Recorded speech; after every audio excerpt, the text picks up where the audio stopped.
So if you're like me, you probably want to own every single piece of gear, but let's be honest, you probably can't afford it. But you just want it so bad because you want to get that specific shot. So tempting, but nothing you can do.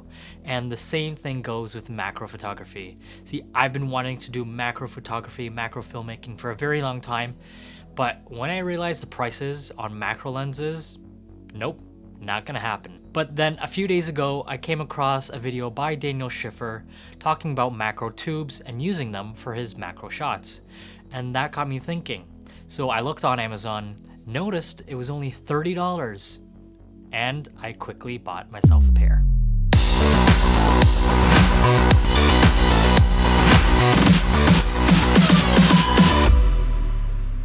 Hey, how's it going? And welcome to my channel. If you're brand new here, thank you for joining. If you're coming back, thank you for sticking around. My name is Michael Frymus. I'm a Toronto-based photographer, filmmaker, and now becoming a content creator on YouTube. My goal here is to help inspire and to teach other artists, such as yourselves, becoming better at their craft. So if this channel sounds like it's the perfect fit for you, don't forget to hit the subscribe button down below, right here, or is it right here? Click the notifications because I'm going to be doing a lot more amazing videos on helping other people like yourselves becoming better artists. Last week, I ended up purchasing macro tubes on Amazon for only $30. What these are, they are adapters that fit in between the camera and the lens, basically separating the lens from the camera, helping you achieve that minimum focus distance that you wouldn't be able to without a macro tube. These macro tubes come in two different diameters, both in 10mm and 16mm versions, which basically help you move your lens away from the camera, the sensor, giving you different levels of magnification. What you can also do is stack both the 10mm and the 16mm together, giving you about 26mm distance, which is going to give you a much greater magnification than if you were to use just one adapter alone. In this comparison, I'll be using this old $2 Canadian bill because it has a lot of sharp, small details and it makes the perfect example reference. The first shot you see is my control image where I'm using a 50mm lens on my Sony a6500, equivalent to about a 75mm full frame lens, at its minimum focus distance. Here I've attached the 10mm macro tube, and right away we can see a significant difference. The image is a lot more magnified and we can see a lot more fine details, and every line is tack sharp. Swapping the macro tube to the 16mm version, we can magnify the image even more. Although it is not a major difference, we are able to get a lot closer to the subject without any quality or light loss. You can see this very well when looking at the face and at the eyes. And lastly, when we combine both macro tubes together, we have a much larger macro tube that gives us an extreme magnification on our image. Here we can see all the fine details of the edges and every single line of every letter and detail on the face. As we magnify our image, the focus gets a lot smaller, making it harder to stay in focus. Having an electronic aperture in this case becomes very helpful as we will be needing to stop down as much as possible, anywhere from an f4 to an f22 to maintain sharpness and keeping our subject in focus. There are two different versions of macro tubes available on the market, an electronic and a non-electronic version. As you may know, the non-electronic version is going to be cheaper, but it is also going to have a lot more cons compared to the electronic version. You are not going to have any focus capabilities and everything is going to be completely manual, which means that if you don't have a complete manual lens, you're also going to lose your aperture control and you will also not have any image stabilization if your lens has one.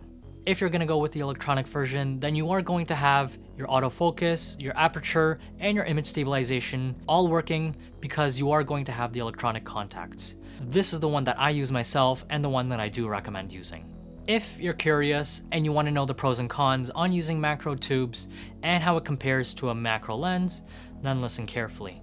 So first of all, they are significantly cheaper. They're only going to cost you $30, $40 roughly, depending on which one you get, which is significantly cheaper compared to a macro lens, which is going to cost you roughly a couple hundred to a couple $1,000s.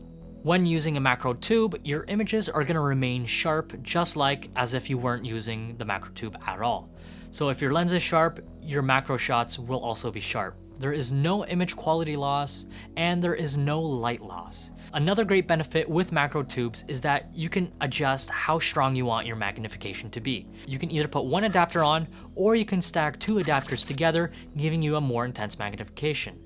The cons about macro tubes, well, as you may know already, they have to go in between the camera and the lens, so you will have to be taking your lens off, putting the adapter on, and then putting the lens back on, so it's just gonna waste a little bit more time than if you were just put on your lens like a macro lens and just go out and shoot. Your setup is gonna be a little bit bigger simply because you're putting an adapter in between your lens and the camera.